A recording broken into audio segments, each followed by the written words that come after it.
were talking about trying to decide treatment options based on what your patients have coverage for.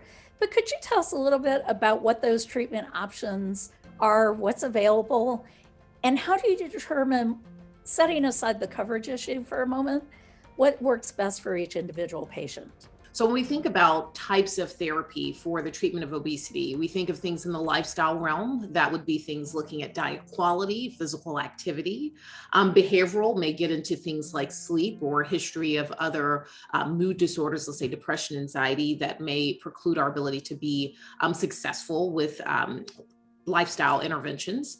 Pharmacotherapy, i.e. medications that we would utilize to treat patients that have overweight and obesity. There are endoscopic therapies that are utilized for the treatment of obesity. And then finally, metabolic and bariatric surgery. So there's a range of therapies across all domains, regardless of weight status. We can use lifestyle and behavioral therapies.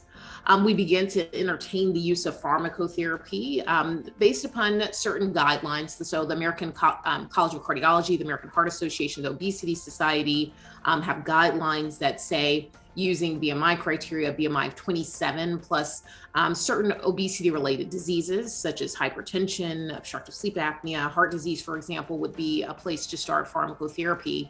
And then anyone that has obesity, a body mass index greater than or equal to 30, might meet criteria for pharmacotherapy for the treatment of obesity. When we look at metabolic and bariatric surgery, and the most commonly performed surgery, not only here in the United States, but around the world, is a vertical sleeve gastrectomy, followed by the Roux-en-Y gastric bypass. And there are other surgeries, but those are the two predominant ones.